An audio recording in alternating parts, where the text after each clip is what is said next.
అబద్ధాలకు brand అంబాసిడరే Revanth Reddy. రుణమాఫీ దాని మీద కూడా అబద్ధం ఆడిండు. రుణమాఫీపై ఇలా రేవంత్ రెడ్డి నాలుక మట్టబడ్డది. ఎన్నికల ముందు కేసీఆర్ 1,00,000 మాఫీ చేసినా అనుకుంటుండు, ఓట్లు పడతాయి అనుకుంటుండు.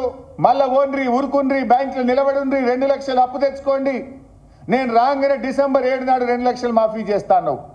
బిడ్డ డిసెంబర్ 7 2023 పోయింది, 2024 పోయింది, 2025 వచ్చినా నీ రుణమాఫీ ఎందుకు కాలేదు అని నేను అడుగుతా ఉన్నా. చిల్లర డ్రామా అసెంబ్లీలో. బీఆర్ఎస్ ప్రభుత్వము 2 విడతల్లో 28,000 కోట్ల రుణమాఫీ చేసింది. మీరంతా 18,000 కూడా చేయలే, 18,000 కూడా చేయలే. నిన్న చదువుతున్న లిస్టు అసెంబ్లీలో కాన్స్టిట్యున్సీ వైజ్ ఒక్క విడత చదువుతున్నారు, ఇంకో విడత చదువుతలేరు. మేము 2018లో చేసినాం, 2023లో చేసినాం.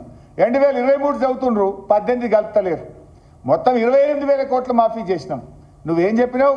డిసెంబర్ 7 నాడు 2 లక్షల పైన మాఫీ చేస్తా, తర్వాత దేవుళ్ళ మీద ఒట్లు పెట్టి 15 ఆగస్టుకు మాఫీ చేస్తా, తర్వాత మహబూబ్ నగర్ సభలో నవంబర్ 30 నాడు మొత్తం మాఫీ చేస్తున్నా అన్నావు.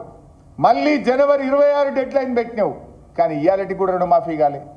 పెద్ద పెద్ద మాటలు, డైలాగులు ఇచ్చిపెట్టుంది.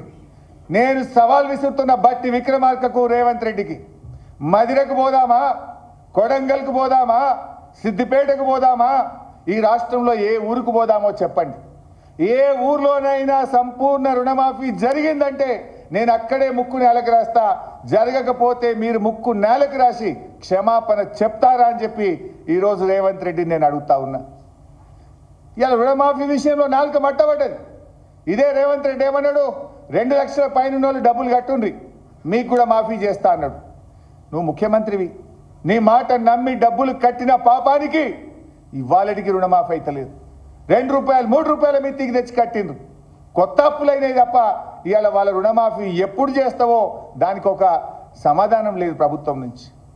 అడుగుతా ఉన్నా, ఎప్పటిలోగా సంపూర్ణమైన రుణమాఫీ చేస్తారు?